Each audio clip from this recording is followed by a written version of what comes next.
Segala puji hanya bagi Allah yang telah memberikan anugerah iman dan Islam kepada kita.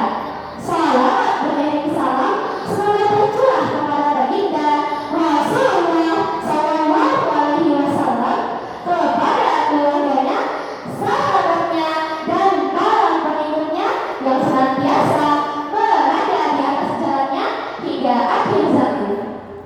Ma'asyiral muslimin rahimakumullah.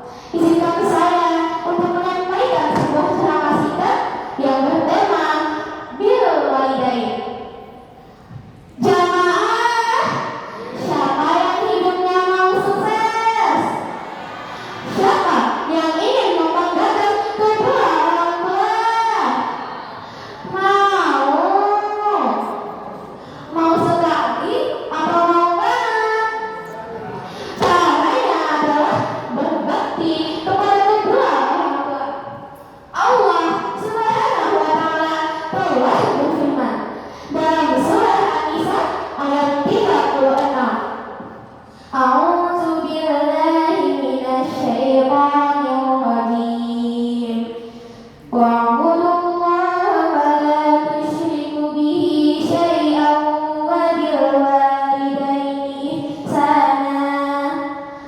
Dan sembah Allah dan jangan menentukannya dengan sesuatu apapun, dan berbuat baiklah kepada kedua orang tuamu. Ayyuhal hadirin rahimakumullah. Ayat ini merupakan ayat yang sangat agung di mana Allah menyatakan untuk berbuat baik kepada kedua orang tua setelah beribadat pada dirinya, serta menunjukkan bahwa durhaka kepada kedua orang tua merupakan salah satu dosa dari dosa-dosa yang besar. Rasulullah Sallallahu Alaihi Wasallam telah bersabda, "Ala umattiukum bi akbaril kabair." Qalaha salasan. Qulna bala ya Rasulullah. Qala al-isyraku billahi wal uququl walidain. Maukah aku sampaikan kepada kamu di antara dosa-dosa yang besar? Rasulullah menyebutnya sampai 3 kali.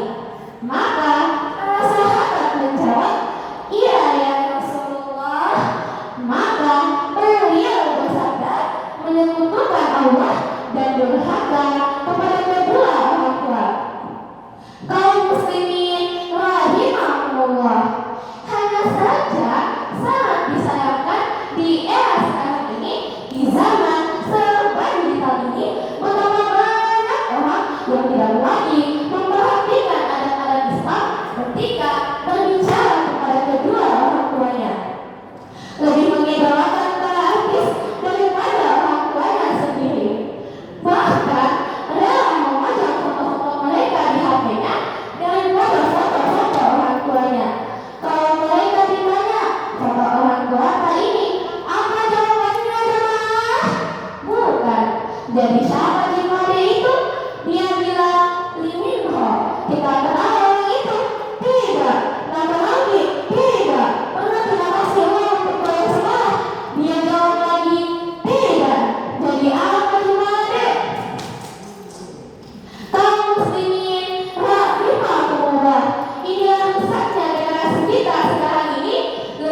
mendapatkan kasih sayang kedua orang tuanya, namun tidak bisa mendapatkannya lagi karena kedua orang tuanya telah mendahulunya.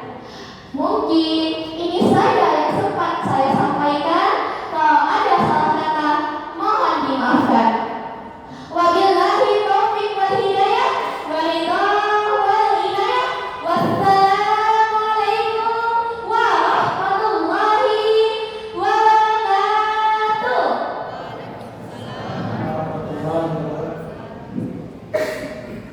Jadi ada Syifa berapa bulan? 11. Iya. Sama tadi sama 11. Berarti pertumbuhannya berapa? 6. Oke. Tadi luar biasa penampilannya, saya lihat penampilannya retorika sangat bagus. Ada penekanan, sama biasa kalau ceramah itu Mama Dede itu ada biasa kalau ceramah banyak yang kepalanya. Iya. Mama Dede itu kalau ceramah banyak yang kepalanya. Kemudian dia dalam intonasi dalam retorika itu menekan. Tadi ada satu yang saya perhatikan dari tadi itu perbaiki mic. Jatuh. Jadi bukan pengurangan. Jadi mic itu sangat berpengaruh.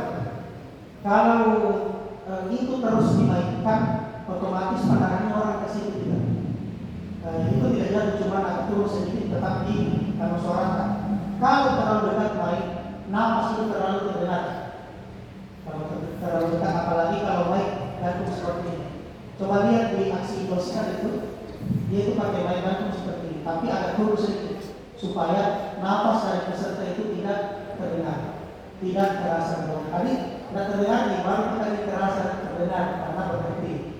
Tapi dari penyampaian, kepercayaan diri, penguasaan teks itu sudah bagus. Ada ayat, ada hadis, menyapa jamaah, kemudian dari bahasa tubuh. Kalau bahasa tubuh maksudnya kalau kita bergerak hati-hati tidak sampai mic naik kena kabel itu, nah kasih kalau saya turun tersandung ini bahaya. Makanya perlu diperhatikan. Bisa ke kanan, ke kiri, ataupun pinggang bisa, tetapi bisa kita menguasai panggung itu yang disediakan. Selebihnya ceramahnya luar biasa tentang birrul walidain, bagaimana berbakti kepada kedua orang tua. Kemudian ekspresinya juga bagus, bagaimana sorot matanya, gerakan alisnya, kemudian tangannya. Tetapi tadi terlalu banyak gerakan tangan, itu bisa dikurang-kurangi sedikit gerakan tangannya. Kalau terlalu banyak agak kurang elok juga. Gitu. Jadi selebihnya bagus. Terima kasih. Saya Syifa.